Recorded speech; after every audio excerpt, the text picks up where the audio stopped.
Sir मियां साहब ने कहा है कि 2017 के जो किरदार हैं उनके खिलाफ कार्रवाई होनी चाहिए, इस पर आपका क्या व्यू है? ये मियां नवाज शरीफ साहब का कहना जो है, ये रियासत की आवाज़ उन्होंने कैच की है। बड़ा ट्रांसफार्मर होता है ना, वो बड़ी ताकत रखता है। सही। उनको ये फील हुआ, सही। रियासत कह रही है मेरे साथ जुल्म होता है, आप इक़्तिदार और इलेक्शन के चक्रों में, ये आवाज़ लगनी चाहिए थी। ज़रा सा हौसला। जी जी। ये आवाज़ लगनी चाहिए थी मौलवी तमीज़ुद्दीन के वक्त कि इस जस्टिस मुनीर और अयूब खान का एहतसाब होना चाहिए। मौलवी तमीज़ुद्दीन कमज़ोर था, उसके पास एक ऑप्शन थी, वो मशरक़ी पाकिस्तान चला गया, अलहदा कर लिया उन्होंने। तो ये आवाज़ तो मियां साहब ने जब 1999 का वाक़या हुआ तो उस वक्त उसके बाद भी लगाई कि मुशर्रफ का एहतसाब होना चाहिए, फिर अपनी हुकूमत आई, फिर मुशर्रफ को बाहर जाने दिया। मुशर्रफ पे नवाज शरीफ साहब, इफ्तिखार चौधरी की अदालत ने एक ऑर्डर किया, मुकदमा शुरू हो गया और उसमें उसको सज़ा हुई। और शुक्र है अल्लाह का कि जस्टिस वकार सेठ फ्रॉम खैबर पख्तूनख्वा NWFP के पास ये केस था। उसने कहा ज़िंदा नहीं आएगा तो मुर्दा को ले आने। नहीं तो वापस तो नवाज शरीफ की हुकूमत ने जाने दिया ना यहाँ से। आज ही जाने पे कोई कानून साजी नहीं थी, इलाज की गर्ज से गए। इसका जवाब अगर चौधरी निसार अली ख़ान साहब दें तो वो बेहतर होगा। मैं उस वक्त वज़ीर दाखिला नहीं था कि न हालात में गए, कैसे गए। उसको निकालने के लिए ज़हीरुल इस्लाम ने कोई धरने भी करवाए थे, डॉन लीग्स भी होती रही। नवाज शरीफ अपने मौक़िफ़ पे डटे रहे। बात मैं नहीं बताता हूँ, जब ये फ़ैसला दिया था उस रात नवाज शरीफ साहब को कौन आके मिले थे, खुदा के लिए ये ना करो। उन्हें कहा तुसी अपना काम करो तो मैं अपना काम करांगा। फिर उन्हें क्या सी जिस वेले अपना काम करांगा तू अड्याले होंगे, उन्हें क्या अड्याले चले जाओगे। अच्छा ये बताइएगा कि मियां साहब कह रहे हैं कि साकिब निसार के खिलाफ भी कार्रवाई की जाए, तो साकिब निसार साहब ने ऐसा कौन सा गलत किया? उन्होंने तो वो तो पनामा बेंच का हिस्सा ही नहीं थे। जी, पानामा बेंच का हिस्सा नहीं थे।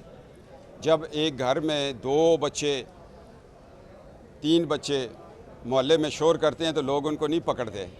उनकी बदकारियों पे लोग नहीं, उनके बाप को कहते हैं वो की तरबियत की है तू। तो साकिब निसार को ये रंज था। और साकिब निसार जिस रात फैसला हो रहा था वहाँ पर बहुत बड़ा एक डिनर का एहतमाम था, खुश थे। उनके बच्चे अपने दोस्तों को फ़ोन कर रहे थे सुबह पापा उड़ा देंगे, और नवाज शरीफ को नहीं उड़ाया, रियासत पाकिस्तान को उड़ा दिया। 5 जज किसकी कहने में थे? 5 जज PCO वाले कौन थे? क्या मैं उन 5 की एक एक फ़ेल आपको बताऊं? मगर दुनिया वालों में इतनी जुर्रत नहीं होगी। बिल्कुल बिल्कुल जुर्रत है। सिर्फ मुझे ये बता दें कि आप, फिर मैं वही बात कर रहा हूँ, क्या साकिब निसार ने कहा था कि नवाज शरीफ जाके JIT के सामने पेश हो? क्या साकिब निसार ने ये बात कही थी कि आप वहाँ पर पेश ना हो? ये तो आपके अपने फैसले थे, आप खुद गए अदालतों में, जब अदालत ने फैसला किया तो आपने मानने से इनकार किया। पंजाबी में कहते ना, दिल बिच साज ते कोठे ते चढ़ के नच। मियाँ साहब कहा कि मुझे जहाँ मर्जी है ले जाओ, मैं बेगुनाह हूँ, मैं अपनी बेगुनाही साबित करूँगा। नवाज शरीफ साहब को सज़ा दी गई, एक्सटेंशन एक जज को दिलवा के, जिसका नाम था जज बशीर। फिर आप ही मीडिया ने एक बंदा पकड़ा एजेंसियों का जो आगे डायरी रख के रात को उसको मिलता था। 2 नंबर 3, जब उस बंदे के ऊपर मॉनिटरिंग जज लगाने की क्या ज़रूरत थी साकिब निसार को? इस बात को चैलेंज करते हैं, इस बात को आप चैलेंज करते उस वक्त? तो चैलेंज 300 पेशियों में आप क्या करते, किसके आगे चैलेंज करते यार? सुप्रीम कोर्ट में चैलेंज करते हैं। सुप्रीम कोर्ट में बैठा हुआ कौन था? जो भी बैठा हुआ था, आपने तो अपना आईनी और कानूनी रास्ता इख्तियार करना था। और बंदियाल ने हमारी कितनी दरख्वास्तें उठा के बाहर फेंक दी हैं। आइनी हक, जो आइन खुद है वो कितनी दफ़ा टूटा, उसको हक मिला? देखिए आपने अभी बात की इफ्तिखार चौधरी साहब का एक फैसला था, इस तरह से फिर मुशर्रफ हुआ। मेरी बात सुन ले आप। फिर अब आप कह रहे हैं कि साकिब निसार, तो सुप्रीम कोर्ट जब साकिब निसार साहब भी चीफ जस्टिस थे तब भी आईनी अदालत थी, आज जब काजी साहब चीफ जस्टिस हैं आज भी आईनी अदालत है। नहीं जी, साकिब निसार के वक्त ये आईनी अदालत तो नहीं थी, ये खिलाई अदालत बन गई थी। वो मनमानियाँ करते थे और वो गुस्सा निकालते थे। उनके दिल में कोई खोसा के जिस तरह पीछे बैकग्राउंड में एक चीज़ थी, इनके जहन में भी चीज़ें थी। ये रियासत के साथ बहुत बड़ी ज़्यादती की साकिब निसार ने, जिस तरह जस्टिस मुनीर ने की। मौलवी तमीज़ुद्दीन को पढ़ा है कभी? क्या हुआ था? एक जूनियर मोस्ट को सिंध से उठा के और सुप्रीम कोर्ट ले आए, उससे अयूब खान ने मर्ज़ी का फ़ैसला दिलवाया और मुल्क 2 लख्त हो गया। आज अगर ये पेट्रोल ये और बढ़ेगा। साकिब निसार एंड कंपनी, फैज़ हमीद और बाजवा ये बताएंगे ना। आप डॉक्टर के पास जाते हैं, डॉक्टर आपको कहते हैं आपकी मर्ज का इलाज ये मगर हुई इस वजह से है।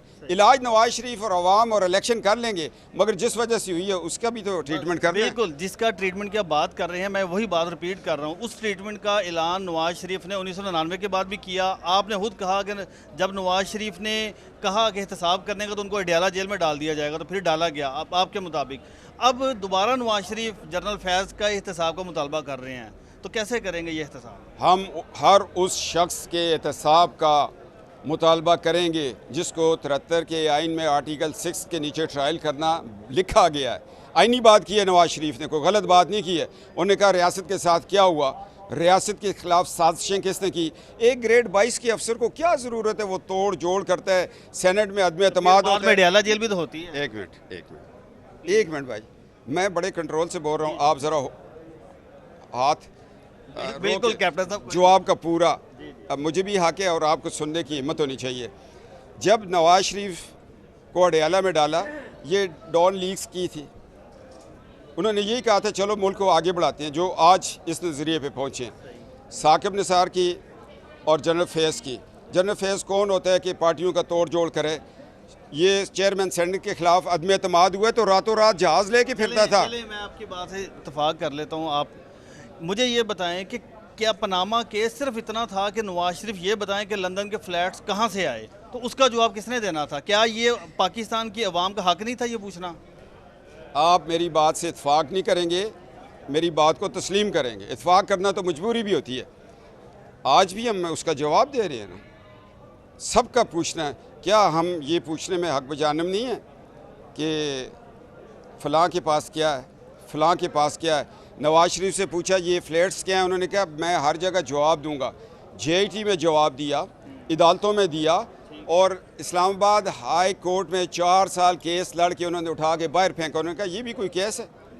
फ्लैट लेना या प्रॉपर्टी बनानी। कोई नवाज शरीफ मार रोड पे कशकोल लेके तो नहीं खड़ा था, उसका बाप अभी पाकिस्तान नहीं बना था, उस वक्त भी अमीर था। आप नडर सियासतदान हैं, मुझे ये बताइएगा जो मुतालबा नवाज शरीफ साहब ने किया कि साकिब निसार साहब का ट्रायल होना चाहिए, जनरल फैज़ का होना चाहिए, अगर ये नहीं होता तो कैप्टन सफदर क्या करेगा? मैं तो जसर मुनीर की कब्र ढूंढ के उस पर काला झंडा गाड़ दूंगा कि इस शख्स ने इब्तदा की थी। जिस तरह आदम अलैहिस्सलाम के 2 बेटे आपस में लड़े, एक ने एक को कत्ल कर दिया। दुनिया में जितने कत्ल होंगे आधा गुनाह उस कातिल को मिलेगा।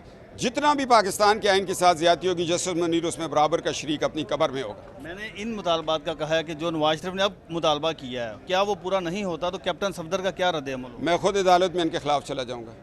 दोनों के खिलाफ जाएंगे? मैं इस पूरे ग्रुप के ख़िलाफ़, 5 जजेज़ हैं, 2 ये हैं, इनके साथ और भी है ना भाई, उधर तो ना जाएं। देखिए मैं आपको एक बात बताऊं, जब भी इस मुल्क में मार्शल लॉ लगा, जनरल ज़िया ने लगाया, चिश्ती जनरल उसका दस्त तो बाजू बना, सबसे पहले वो फारग हुआ। मुशर्रफ ने लगाया, महमूद और अजीज़ को उसने फारग किया। ये जब बंदा इक़्तिदार में आता है ना, पहले अपने साथ जो उसकी कश्ती की नैया चलाते हैं ना, उनको फारग करता है। इनका एहतसाब नहीं होगा तो फिर डॉलर 400 से ऊपर ही जाएगा। अच्छा कैप्टन साहब, एक और बात, ये बड़ी अब पाकिस्तान के अवाम ये बात पूछते हैं कि नून लीग में हमजा शहबाज के अलावा कोई वज़ीर आला नहीं बन सकता था, मरियम नवाज़ के अलावा कोई आगे नहीं आ सकता था, कि पार्टी में और कोई इतना एलिजिबल बंदा नहीं था? जब नवाज शरीफ गुलाम हैदर को बना सकता है, पीर साबर शाह साहब को बना सकता है, सरदार मेहताब को बना सकता है, झगड़ा पंजाब की बात कर रहा हूँ मैं पाकिस्तान की बात कर रहा हूँ, मैं पंजाब की बात, मेरे लिए पंजाब नहीं, मेरे लिए पाकिस्तान है। मैं पंजाब की बात, मैं फेडरेशन का बंदा हूँ। बिल्कुल सही है, लेकिन उसमें पंजाब भी आता है। आज आप अच्छे थे ना, तो इसलिए दुनिया ने इधर भेजा, किसी और को क्यों नहीं भेजा? मैं ये कह रहा हूँ ना कि पंजाब की, मुझे बताइएगा, क्या किसी और पार्टी मेंबर का हक नहीं है चीफ मिनिस्टर बनना? ख्वाजा साद का हक नहीं है, परवेज़ रशीद का नहीं है, कैप्टन सफदर का नहीं है? कैप्टन सफदर इन ओहदों के लिए नहीं पैदा होगा। मैं एक बात आपको क्लियर कर दूँ, मेरे वालिद मोहतरम को जब कहा गया कि छोटे सूबे से सदारत का इलेक्शन लड़े, उन्होंने नहीं लड़ा था। फिर बाद में रफ़ीक तारड़ साहब बने थे। हम अल्लाह के फजल व करम से, सवाल का जवाब नहीं आपने, मैं उधर जा रहा हूँ भाई, मैं उसका दिबाचे में आया हूँ अभी, तो हम उन चक्रों में नहीं। अगर हमें ये लालच होती तो अपनी DMG सर्विस ना छोड़ते, फ़ौज ना छोड़ते। बात ये है कि गुलाम हैदर कौन था? मियाँ चंदू का वर्कर था, नवाज शरीफ ने वज़ीर आला बना मुझे दिया। मेरे सवाल का जवाब दे जी, दें मैं कि ब- पंजाब में जी। जो और सीनियर लीडरशिप है, क्या उनका हक नहीं है? बिल्कुल है, वक्त आएगा वो करेंगे। आपने साद रफ़ी का नाम लिया, वो मिनिस्टर रेलवे बने, एविएशन के मिनिस्टर बने, हालांकि वो इनका सब्जेक्ट नहीं है। साद रफ़ी को कोई पॉलिटिकल साइड पे लेके आते। अब आपके पास एक बड़ा काबिल ज़हन है एहसन इकबाल साहब, अगर उसको वज़ीर आला पंजाब लगाते हैं तो जिस तरह उसने सी पैक बनाया फिर कोई नहीं बना सकता था। हर एक जगह पे मौजूद लोग सेलेक्ट किए हुए हैं, लोगों ने वोट देना है। फैमिली मेंबर के अलावा कोई नहीं है मौजूद। फैमिली मेंबर के अलावा अगर आप इलेक्शन लड़ें तो मैं नवाज शरीफ साहब को कहूँगा इसको वज़ीर आला तो नहीं, मिनिस्टर बना दे इंफॉर्मेशन का। आखिरी बात मुझे ये बताइएगा कि नवाज शरीफ साहब देखो, 21 अक्टूबर हमजा- को वाकई आ रहे हैं? हमजा के साथ ज़्यादती हुई। हमजा अगर इस सूबे का वज़ीर आला रहता, उसको रहने देते, उसने नवाज शरीफ की लेगेसी, अपने बाप की डेवलपमेंट का कॉन्सेप्ट लेके पंजाब में चलना था 15 महीने। ठीक है, मैं ये सवाल कर रहा हूँ कि नवाज शरीफ नैब के केसेस खुलने के बाद 21 अक्टूबर को फिर भी आ रहे हैं वापस? और भाई वो हाईजैकर बन के आ गया था तो खुदा के लिए नेब के केसेस हैं क्या यार। मैं 4 साल नेब गुजारी है, ये तो पटवारियों की रिपोर्टों पे केस बना लेते हैं नेब वाले। पटवारियों की? जी, पटवारी आपके मुल्क का एक 7वां पिलर है पटवारी। आप उसको अगर ये पटवारी मिले तो मैं समझा हमारे पटवारियों को किसी और जुबान में भी वो कहा जाता है। ये पटवारी अगर मिल के इतफाक़ करें तो पाकिस्तान के कर्जे वन गो में उतार सकते हैं, इतने पावरफुल हैं। अब 21 अक्टूबर को आ रहे हैं? अगर आपका दिल करता है तो उससे पहले की डेट दे देते, आएंगे। वो उस वक्त भी आए थे जब मुशर्रफ पूरे ज़ोर में था, शहबाज शरीफ साहब आए, नवाज शरीफ साहब आए, तो आना तो ठहर गया ना भाईजान। Thank you very much. नहीं आएंगे तो रियासत का क्या होगा।